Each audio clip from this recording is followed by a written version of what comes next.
Havia entre os fariseus, que é uma categoria que vocês sabem extremamente radical, um homem chamado Nicodemos, que era um dos maiorais das autoridades judaicas, rabino, teólogo, professor de gerações e gerações de judeus, respeitadíssimo no sinédrio judaico, uma das vozes sensatas que existia em Israel.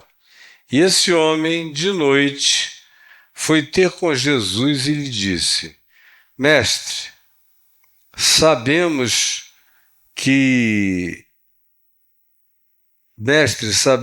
que és mestre, o rabi, que era a palavra que ele tinha usado do hebraico e do aramaico, sabemos que és rabi, que é a mesma coisa de mestre, vindo da parte de Deus, que ninguém, e a gente sabe disso por uma questão de dedução lógica, porque ninguém pode fazer os milagres, os sinais, os prodígios, as maravilhas que tu fazes, sem que Deus esteja presente.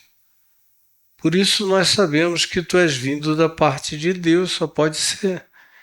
A isto, todavia, respondeu Jesus: Nicodemos, em verdade te digo que se alguém não nascer de novo, não pode ver, não pode enxergar, não pode discernir, não pode perceber, é cego para a realidade de como o reino de Deus se opera hoje entre os seres humanos. Perguntou-lhe Nicodemos: como pode então um homem nascer sendo velho? Ele estava olhando para ele mesmo, que era um idoso, barba grande, branca, todo grisalho, já com algum cansaço de viagem e buscando as melhores alternativas de acomodação. É nele que ele está pensando. Como é que eu, que sou um velho, vou nascer de novo? O que ele está dizendo aqui é praticamente para inviabilizar a vida de qualquer pessoa que não esteja nascendo agora. Em outras palavras, porque eu sou velho, eu estou fora do alcance do novo nascimento, que ele não sabia nem o que era de fato, aquilo a que Jesus aludia. Ele interpretou como sendo algo literal. Nascer de novo não pode ver o reino de Deus. Meu Deus, e agora? Qual é a solução para mim? Pode, porventura, um homem, uma mulher, um ser humano, voltar ao ventre materno e nascer segunda vez? Como é que isso vai acontecer? Por que fenomenologia? Reencarnação? Ou um milagre estrondoso definido por Deus? Pega assim, tipo a extraordinária ou fantástica vida de Benjamin Button. Vocês viram esse filme com o Brad Pitt?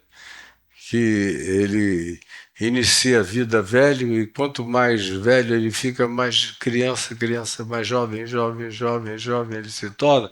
Não é a pergunta de Nicodemos, ele não tinha nem essa imaginação. Ele só sabe que Jesus acabou de construir uma impossibilidade. Como pode um homem nascer sendo velho? Pode, porventura, voltar ao ventre materno e nascer uma outra vez? Respondeu Jesus: em verdade eu te digo, Nicodemos, quem não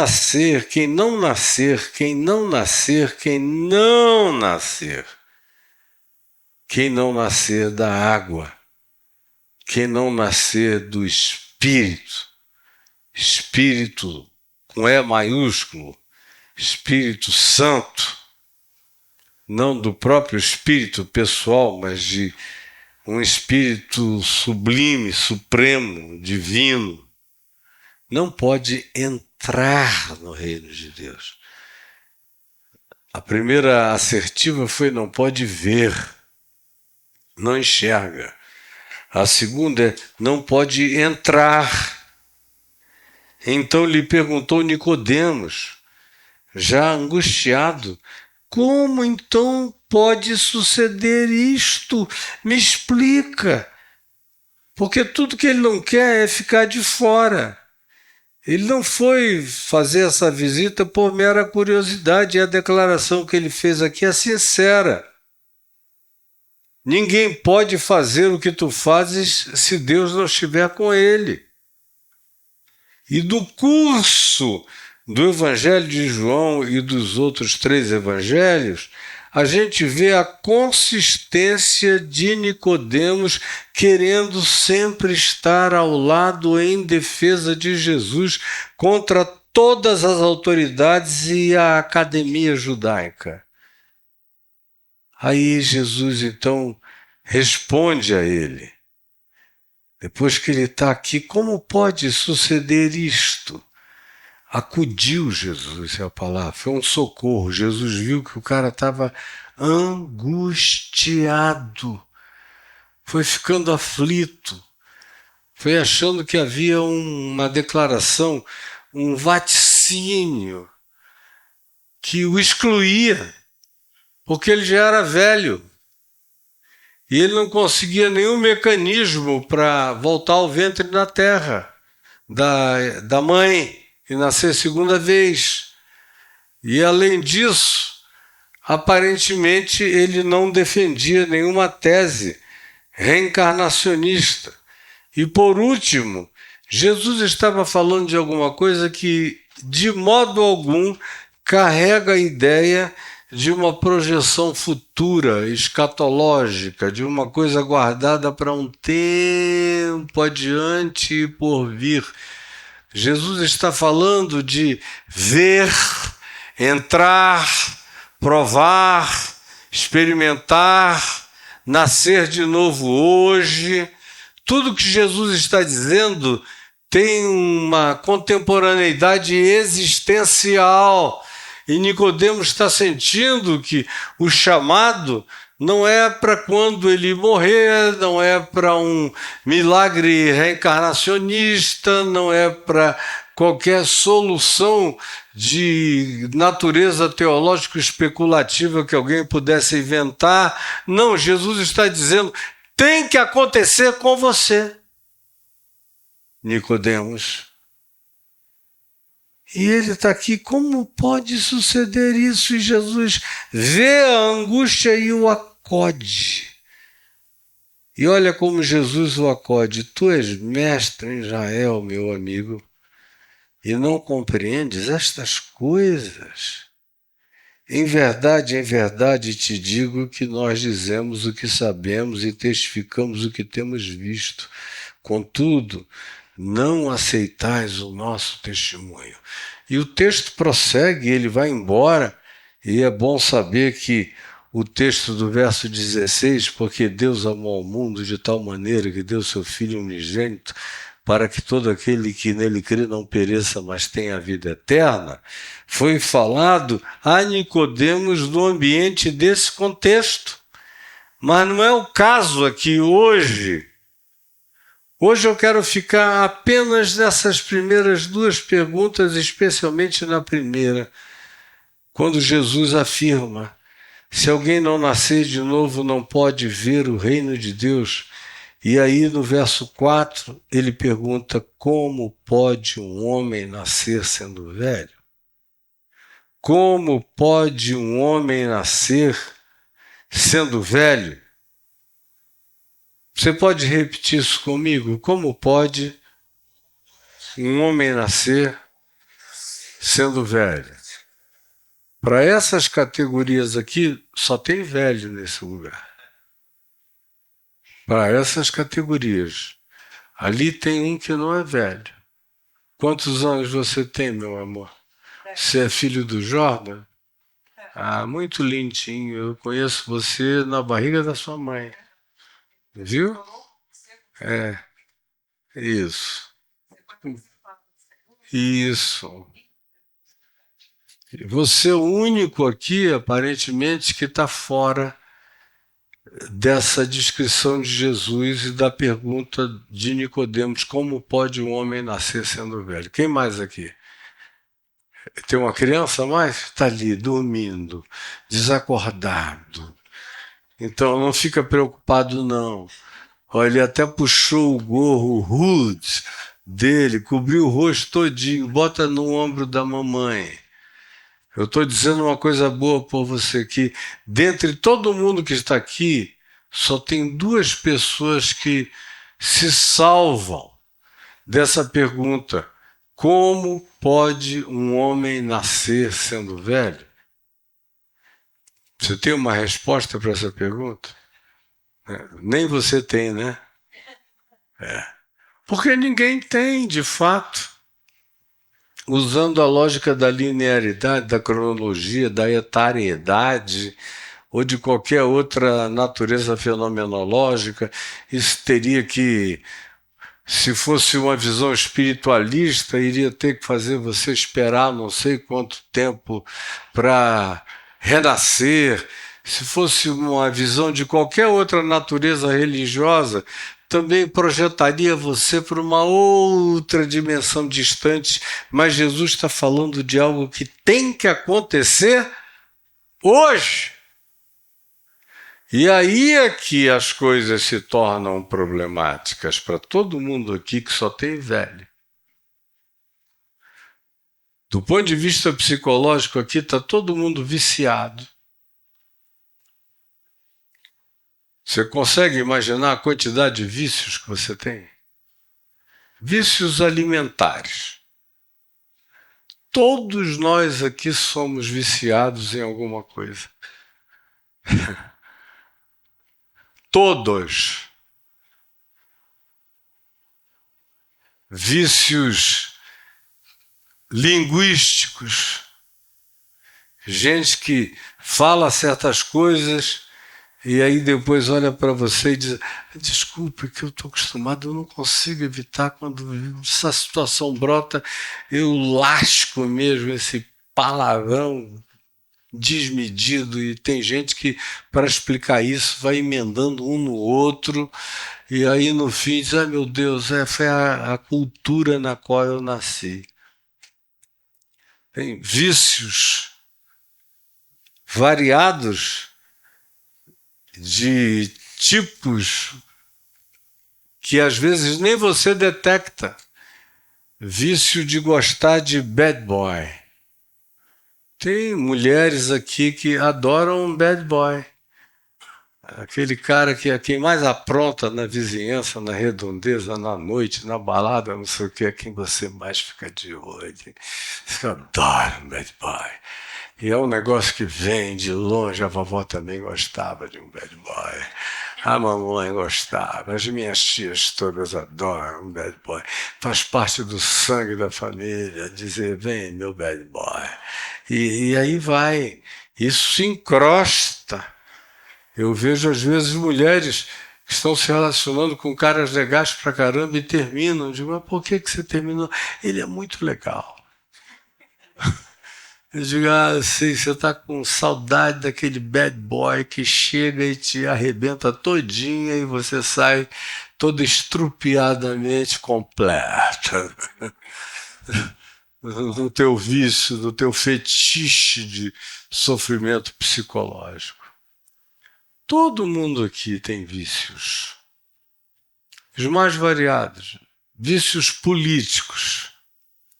A gente está vindo aí de uma eleição há 2 anos e pouco atrás, e um período anterior, que nos mostrou como eventualmente esse auditório aqui não é um, mas eventualmente 2. E a melhor coisa que se possa fazer é não puxar o assunto, para não criar um problema enorme. E aí não adianta tentar convencer.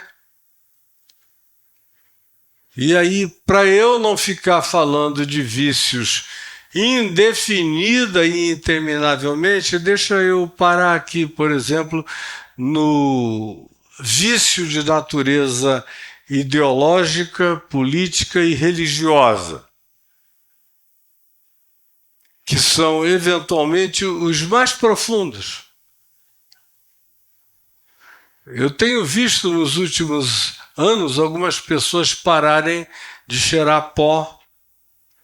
Tenho visto alguns que conseguiram parar de usar metanfetamina.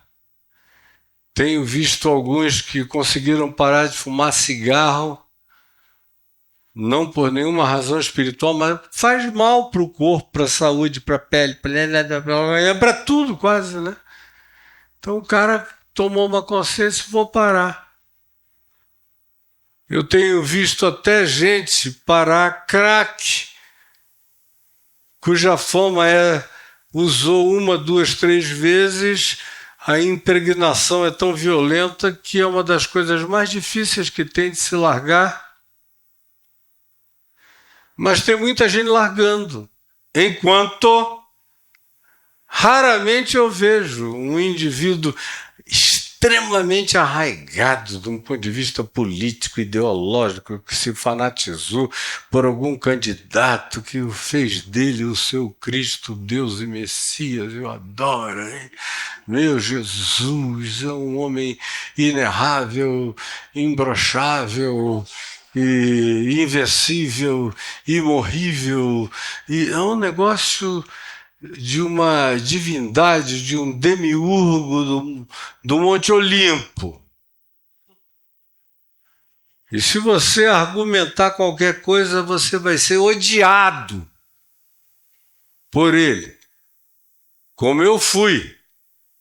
Uma quantidade de gente dizendo, meu Deus, o evangelho da sua boca é irretocável, lindo, maravilhoso, mas eu não sigo o senhor nunca mais só porque o senhor falou do meu candidato. Aí você vê em que nível é que o evangelho está presente na vida daquela pessoa, como não passou da epiderme, o que habita o tutano do ser dela é algo muito mais antigo, tendências familiares, um pai e uma mãe que aplaudiam o golpe militar de 64, que adoravam o general, que nunca gostaram de redemocratização, que odiaram a Constituição de 1988, que ficaram aí calados porque não pegava bem falar e advogar uma causa que já estava tão desgastada há 22 anos, enfim, mas aquilo nunca foi embora, ficaram só esperando a hora da eclosão de tudo aquilo. Nós tínhamos tido a mesma experiência antes com o outro lado do espectro político. Em alguns anos anteriores, o fanatismo era da mesma natureza e não se podia levantar a voz, dialogar, questionar, confrontar, porque pessoas ficavam com ódio de você. E aí uma das coisas mais simples de descobrir é que ninguém consegue fazer a cabeça, ninguém consegue mudar o pensamento, ninguém consegue ajudar a reflexão, ninguém consegue facilitar aquela pessoa a sair daquele estado para um estado de maior abertura para perceber novas possibilidades que estão infinitamente para além do condicionamento viciado de suas crenças e mentes.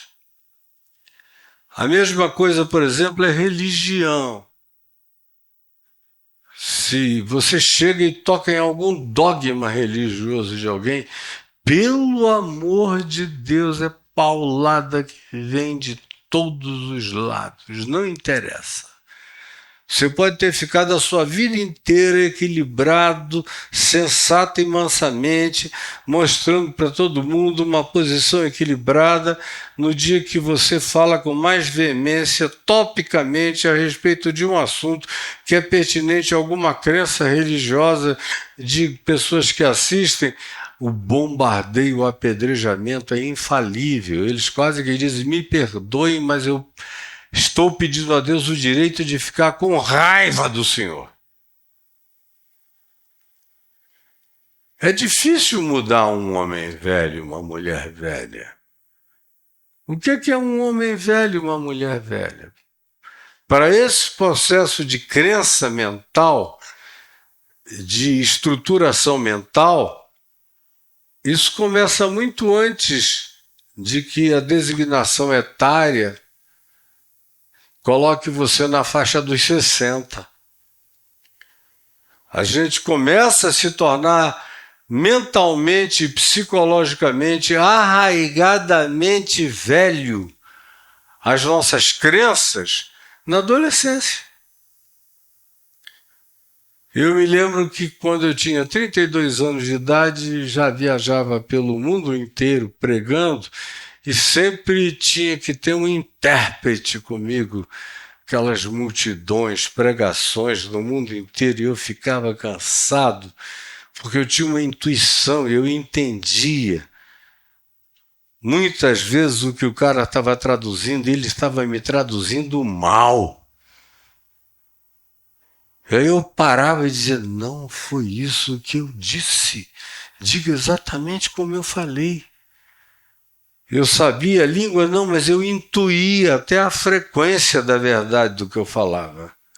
Aí chegou um ponto que eu falei: não, para mim chega, eu vou falar essa língua fluentemente como eu falo português, eu vou pregar no mundo inteiro eu mesmo e não quero ninguém entre mim e a população e as milhares de pessoas que vêm com tão bom e aberto coração. Agora, com 32 anos de idade é difícil. Uma coisa é você pegar uma criança que não sabe nem para onde está indo, babando, com a chupeta na boca, levar para um país onde você queira expor a si mesmo e a família inteira uma língua, aí logo que ela começa a andar, que você a põe num jardim da infância, numa creche, você começa a se assustar dia após dia, semana após semana, mês após mês, porque a garotinha ou o garotinho já vem de lá, como eu vi os meus filhos, todos eles. A Juliana, que era a mais novinha, o Lucas, 2 anos mais velho do que ela, o Davi, 5 anos mais velho que o Lucas, e o Ciro, 1 ano mais velho do que o Davi, irem para a escola. E você via que os primeiros a começarem a falar sem sotaque, com a fonética perfeita, repetiam exatamente como se você estivesse ouvindo um americanozinho californiano falando. Aí o filho já de 9 anos de idade, de uma fluência enorme, ele queria falar igual um crioulo, ele adorava preto, e ele dizia: pai, eu sou esse branco aqui, mas o meu grande sonho era ter nascido um negão, era um negócio assim. Aí ele falava, e o negócio dele era todo assim meio parecido com rap, sei lá com o quê, e tal. E todo mundo que olhava, aquele louro ruivo, falando como um black americano, dizia: que coisa mais interessante. E ele adorava. E fazia exatamente aquilo, porque a escola dele, na sala dele, tinha uma maioria negra. E o mais velho não, que era um ser eclético, com uma cultura ampla, nunca se interessou por fonética, por falar em inglês sem sotaque, nunca se interessou. Mas era um vocabulário, era uma fluência enorme, que todo mundo se chocava com esse todo. Mas os mais novos foram crescendo e falando como os nativos. E antes da gente ir para esses primeiros 2 anos lá, depois voltamos para mais 5, um amigo meu, reverendo Guilhermino Cunha, me chamou e disse: Caio, eu fui para o seminário de Princeton, nos Estados Unidos, com a tua idade, fazer mestrado e doutorado, e eu não sabia nada também. Então eu posso te ajudar, vou te dar um conselho. Você tem que virar criança, se humilhar como uma criança para poder falar direito. Aí eu falei, parece o Evangelho, né? Jesus disse que para a gente se converter, a gente tem que aceitar, se humilhar como uma criança. Ser colocado, aceitar onde se colocou, prestar atenção no que está sendo dito. Ele, pois é isso que vai nos salvar. Porque o maior obstáculo que você vai ter é o fato de que você já é velho com 32 anos para aprender uma língua. Tua língua está dura. E a língua é um elemento da nossa cultura, dos mais arraigados é a língua e a fonética também. Tem gente que se sente assim meio aviadado. Se chega lá no exterior e começa a falar, buscando falar com a fonética deles, com a nasalidade deles, com a vocalização deles, com a sonorização deles. O cara diz, eu sou um ser sem personalidade. Aí ele fica falando aquele negócio tipo inglês do técnico aqui do Brasil, Joel Santana, né? Se falam aqueles ingleses Joel Santana, que você encontra lá, e quanto mais idoso o cara foi para lá, mais ele fala aquele negócio. Ele fala um inglês com toda a estrutura de língua em português. Ele não quer mudar a língua, bater entre os dentes, puxar para lá e para cá, anasalar um som, ter coragem de prolongar. Ele se sente assim meio aviadado se ele fizer isso. Aí ficam aquelas pessoas sempre falando tosco, uma língua tosca, que quando o cara é muito inteligente, todo mundo deixa passar, mas quando não é tão inteligente assim, bate no ouvido dos outros como uma agressão ao tímpano. Por que eu estou falando isso? Pode um homem nascer sendo velho? A gente tem dificuldade até para aprender uma língua depois de um determinado tempo. Diferentemente das crianças, que se entregam e quando vocês veem, elas estão sendo levadas por aquele processo. Bom, eu já falei introdutoriamente demais, agora eu quero concluir, preste atenção no que eu estou dizendo. É muito difícil mudar as crenças de gente como vocês, com essa idade. Dificílimo. Não adianta apologia, argumento, demonstração, prova, racionalização, filosofia, teologia, complexo informativo. Tudo isso não funciona. Chega ali naquela hora, tem um bloqueio. O cérebro, prestem atenção no que eu vou lhes dizer, nosso cérebro foi programado para não nascer de novo. Nosso cérebro foi programado para defender com unhas e dentes todas as nossas crenças. Tudo que a gente aprendeu na família, com as gerações anteriores, com a cultura familiar, tudo que a gente aprendeu da estrutura patriótica dos símbolos nacionais, tudo que a gente aprendeu nas religiões, tudo que a gente aprendeu em todos os elementos da formação e constituição dos valores pátrios do nosso ser, ou de natureza religiosa e das nossas crenças. de que tipo sejam. Quando chega alguém e propõe alguma coisa para você refletir ou pensar, mesmo que seja Jesus falando com Nicodemos, o embate está posto. Jesus diz: em verdade eu te digo que se alguém não nascer de novo não pode ver o reino de Deus. E aí ele diz: como pode ser isso? Pode um homem nascer sendo velho? A cabeça dele ficou toda atormentada. Imaginem o choque mental, as defesas de crença desse cara que já nasceu e foi circuncidado. Mestres o ensinaram, ele aprendeu a falar recitando textos da Torá do Velho Testamento. Desde criança foi educado por rabinos e teologias e princípios e sabedoria judaicas de um lado e do outro, história do judaísmo e dos israelitas e das tribos hebraicas e de Abraão, tudo isso na cabeça dele. Ele é uma enciclopédia de crenças. Aí vem Jesus e diz: olha, se você não nascer de novo, você não pode ver o reino de Deus. É para gerar pânico, né? Tudo que um cara como Nicodemos queria era ver o reino de Deus e, mais ainda, entrar no reino de Deus.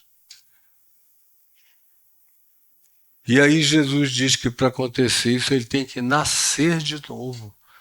Aí ele diz: como? Sendo velho?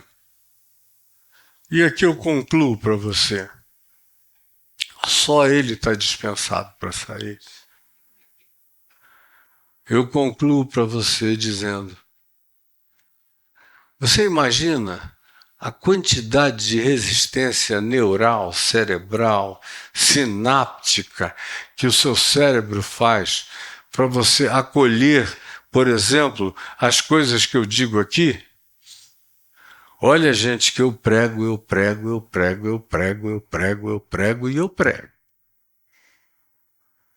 Vai fazer 52 anos que eu prego, e para não falar isso, não tem um dia que eu não pregue. Eu prego, e prego muito, e prego sobre tudo, e prego sobre uma variedade enorme de temas, e as pessoas ouvem, e eu, quando vou checar a absorção, praticamente não entrou nada, porque o processo de bloqueio, de blindagem, de defesa das crenças mentais é impressionante. A estrutura límbica toda defende, ela se arma.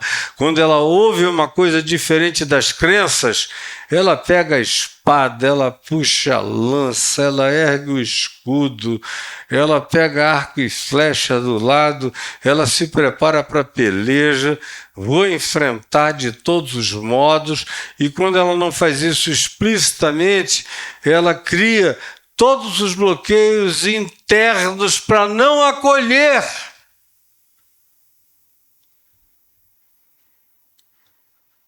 Aí vem as respostas mais primitivas da nossa amígdala, glândula pineal, tudo isso que está preparado para defender a gente, para a gente não viver sem saber quais são os fluxos naturais que desencadeiam a sobrevivência humana. Isso está aqui por uma razão genuína, boa e legítima, mas não para proibir a gente de pensar. O problema é que a maioria de nós transforma tudo aquilo que deveria ser apenas um objeto de provocação do pensamento, da fé, da intuição, numa crença dogmática. Aí, quanto mais dogmática for a crença, mais difícil será uma pessoa velha como você nascer de novo. Aí fica difícil. E eu vejo, minha mulher sabe como de vez em quando eu levo sustos Digo, puxa, eu pensei que fulana já tinham viajado muito mais, mas é muita defesa. Quando eu vejo, vem lá as coisas mais antigas da alma, e o cara vomita aquilo diante de você, e você diz, meu Deus, ele está 10 anos com essa represa e nunca me falou nada. Mas é possível a um homem velho nascer de novo, sem precisar de encarnações futuras, sem precisar de nenhum tipo de magia. É você, com a sua idade, com a sua cara, que Jesus está chamando para nascer de novo, como Nicodemos. Agora, para isso, se a gente ler o texto inteiro, que eu não vou ler aqui, eu já estou feliz que o Jack vai começar a tocar ali, então eu não vou ler o texto todo aqui, mas Jesus vai apelando para desconstruir todas as estruturas mentais engessadas, fixadas na cabeça, na alma, nas emoções do Nicodemos, para ele acolher, enfim. Do contrário, ele fica travado nessa lógica medíocre de como é que um cara que já viveu tudo que eu vivi vai sofrer uma transformação tão profunda que ele chama de nascer de novo. Aí Jesus diz, meu filho, eu não estou falando de nada disso. Eu estou falando de algo de hoje aqui. É nascer da água e do Espírito. Começa daí. Nascer da água, o Nicodemos entendia o significado. João Batista tinha acabado de ficar algum tempo pregando e convidando seres humanos ao arrependimento com batismo de água. E a palavra arrependimento usada não é choramingo, grito, desespero histérico, catarse desesperada. A maioria de vocês não associa arrependimento a isso? Eu não senti que houve arrependimento, diz o crente soberano. Eu até olhei, mas não houve arrependimento. Não vi nenhum desespero. Então eu não vi arrependimento. Porque não entendem que arrependimento é metanoia. É uma mudança, que também implica em metamorfose, metanoia, noia é a mente, é mudança de mente. Alguns iriam dizer mudança de mindset, mas na realidade, mais crucial é mudança de pensamento, de mente. É permitir que o inconsciente da gente seja pervadido por Jesus, apesar das crenças da vovó, da família, da religião, da ideologia, dos compromissos que você fez, das palestras familiares onde você brigou, gritou, bateu, esperneou, definiu suas posições, e aí elas se arraigaram ao seu orgulho, e pelo orgulho se ancoraram na sua alma inarrancavelmente, e nem Jesus mudaria o seu modo de pensar.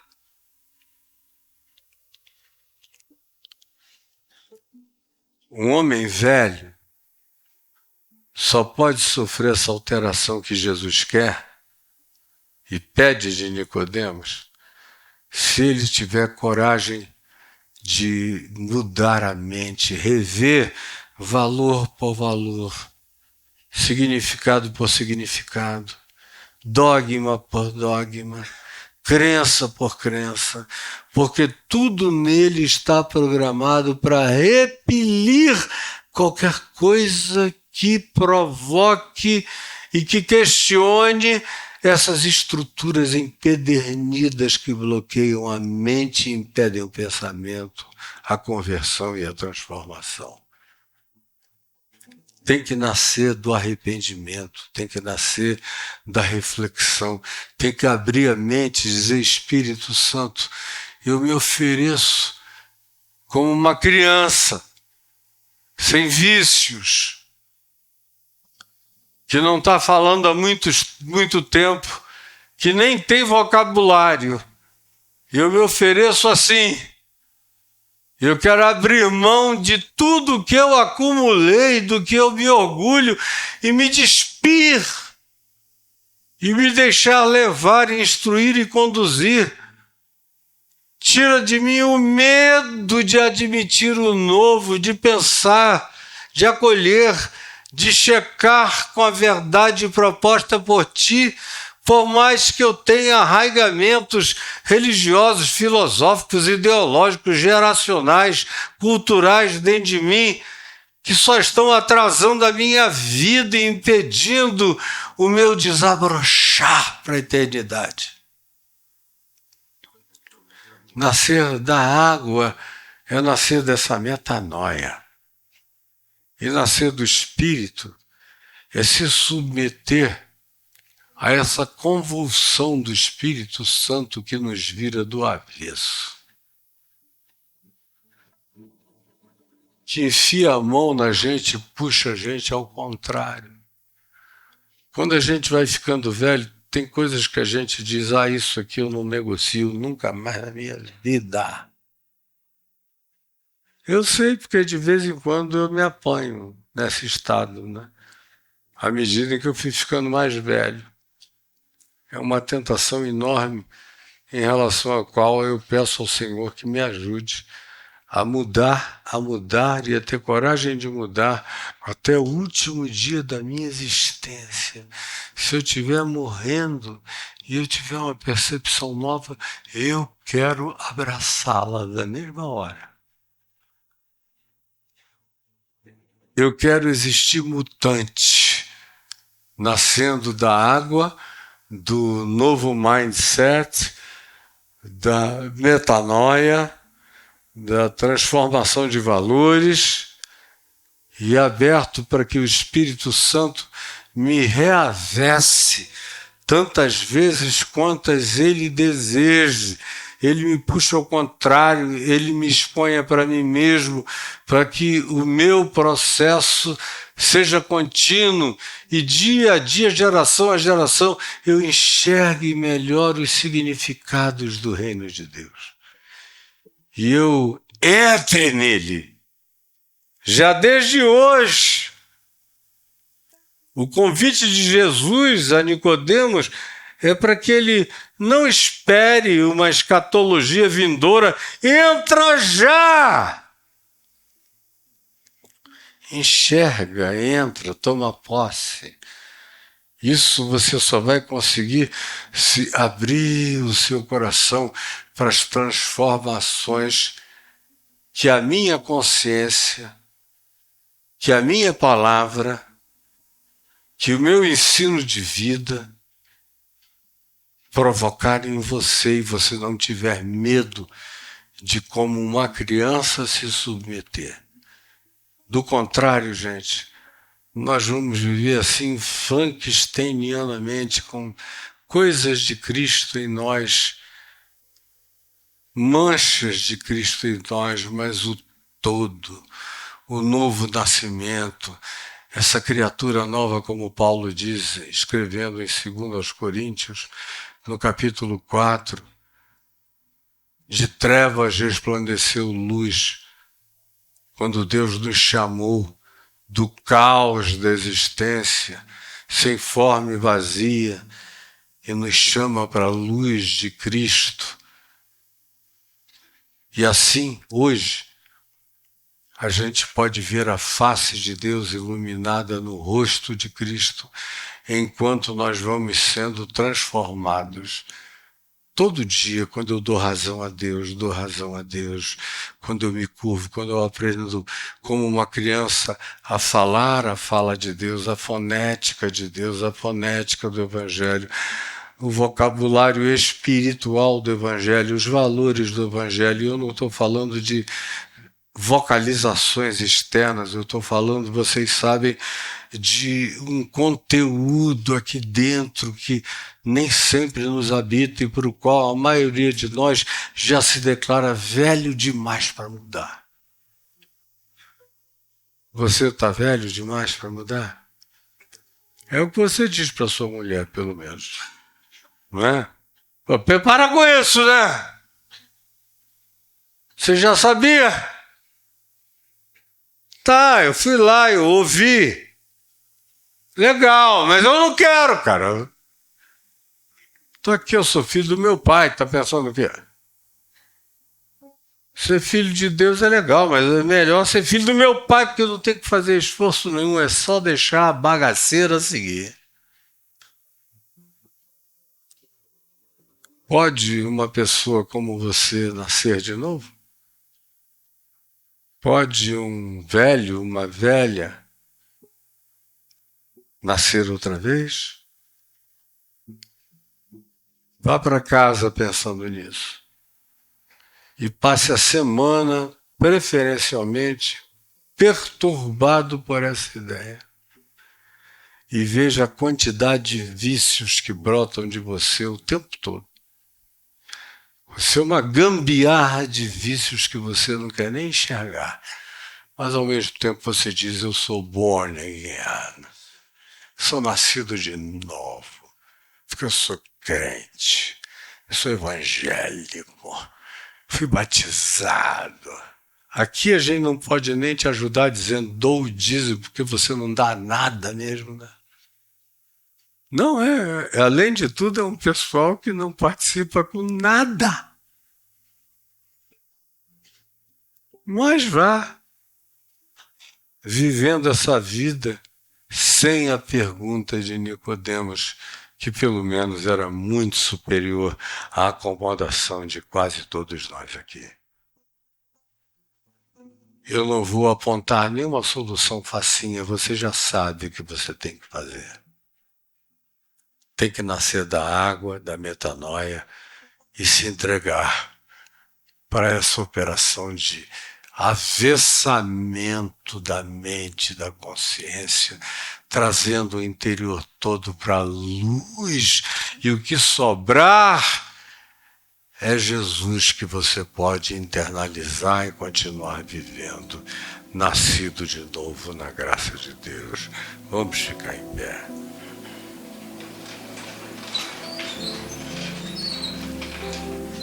Mas é dureza. É por isso que o pessoal vem, vai, não muda nada. Não muda nada.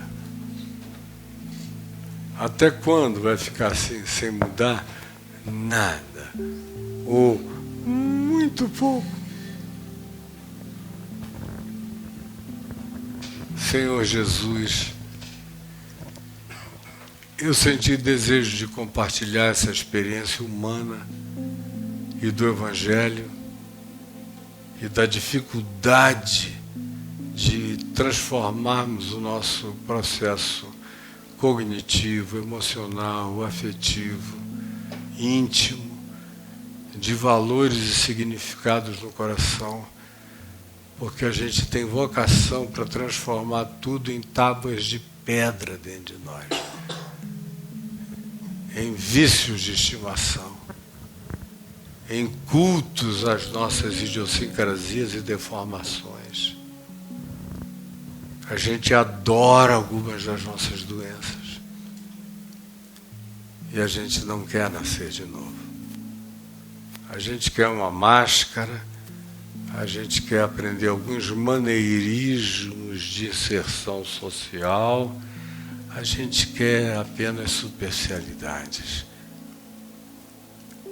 Mas eu te imploro que o Espírito Santo nos provoque uma santa perturbação, uma doce inquietação, que produza uma linda metanoia no nosso coração e um trabalho de sermos trazidos de dentro para fora à luz pelo Espírito Santo, para que só sobre em nós o que seja de Jesus, o que seja do Evangelho, o que vale a pena ser cultivado e que vai nos acompanhar para a eternidade.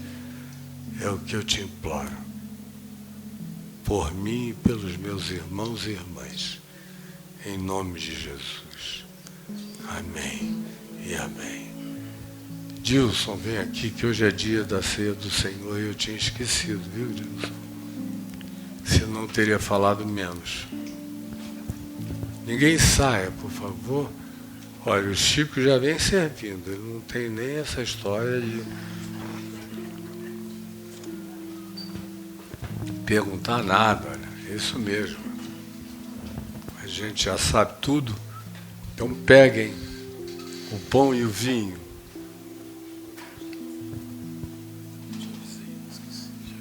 Ah, não, eu vi ali, mas esqueci.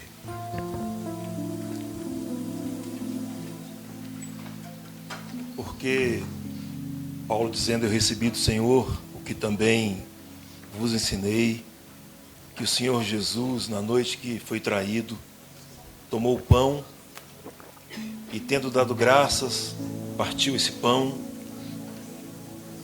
e disse, tomai, comei, isto é o meu corpo, que é partido por vós, por vocês. Fazei isto em memória de mim. Semelhantemente também, depois de cear, tomou o cálice, dizendo, este cálice é o Novo Testamento no meu sangue. Fazei isso todas as vezes que beberdes em memória de mim. Porque todas as vezes que comerdes este pão e beberdes este cálice, anunciais a morte do Senhor até que venha. Amém? A ceia do Senhor é comunhão, né? A ceia do Senhor não tinha nada de especial, nem no pão e nem no vinho. Estava nele.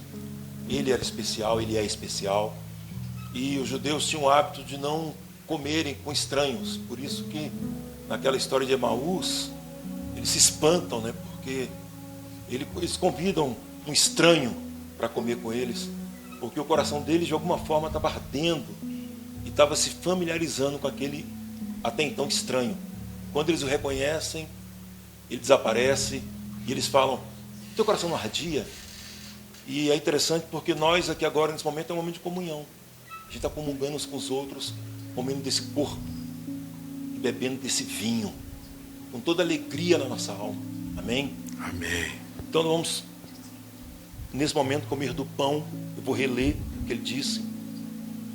Quando ele fala assim, tomai este pão e comei, porque isto é o meu corpo, partido por vocês. Fazei isto em memória de mim. Então façamos isso em memória dele. Amém? Amém. E de acordo com o que vocês ouviram hoje aqui, eu quero que cada um pegue o pão e pegue o vinho e dedique ao Senhor. Não há nada sagrado nesse pão, por isso ele não é sacramento. Não há nada sagrado, ele é pão. Ele é santo, não é sagrado. Ele é comida, é vida. E ele é símbolo. E ele é realidade demonstradora do que espiritualmente Jesus ofereceu a cada um de nós, que foi alimento transformador. Quando você comer, no dia de hoje, diga, eu como a mudança da minha mente. Eu como a mudança da minha mente. Comei dele todos.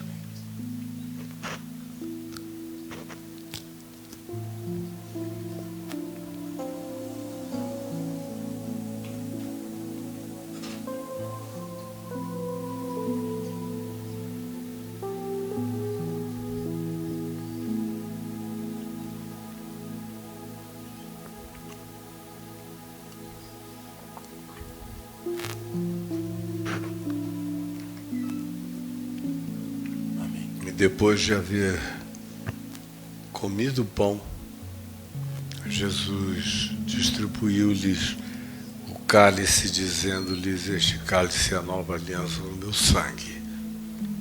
Todas as vezes que o beberdes, fazei isso em memória de mim. Então hoje, à luz do que ouvimos, eu peço que você beba dizendo: a mudança profunda e radical da minha consciência, promovida pelo Espírito Santo em mim, eu não resistirei. Em nome de Jesus. Amém.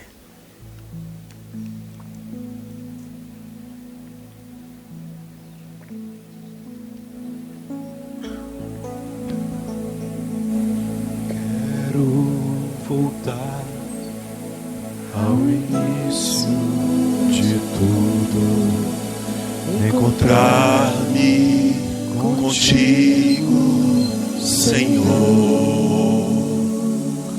em memória. Quero rever meus conceitos e valores. Eu quero reconstruir.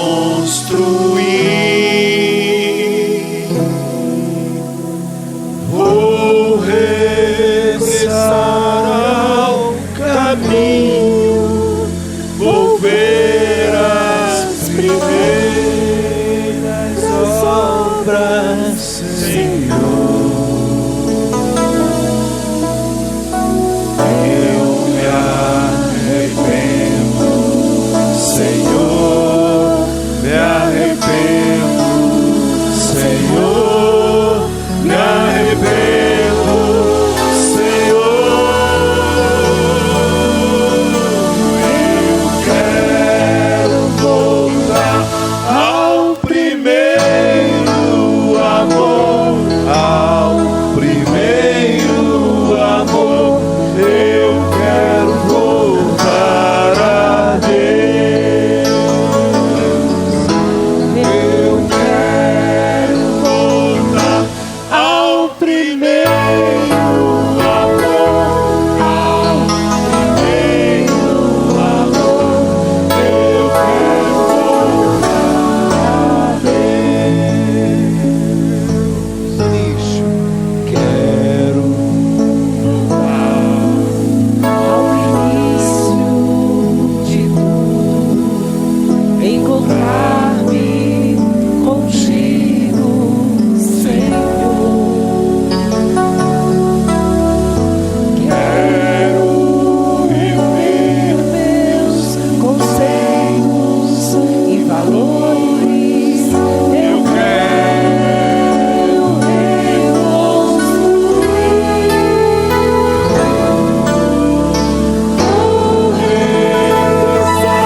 vozes, bem suave. Eu quero voltar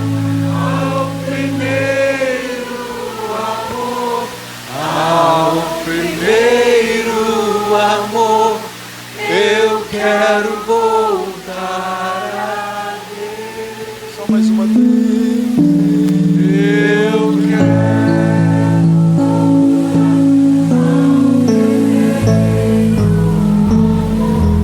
Ao primeiro.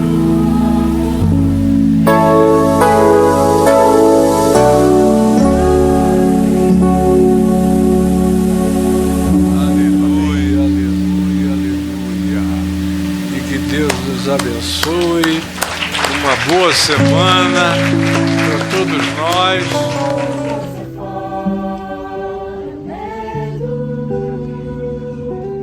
Me refaz e me faz sonhar de novo. Minha paz não é mais segredo. Invadiu meus dias mais.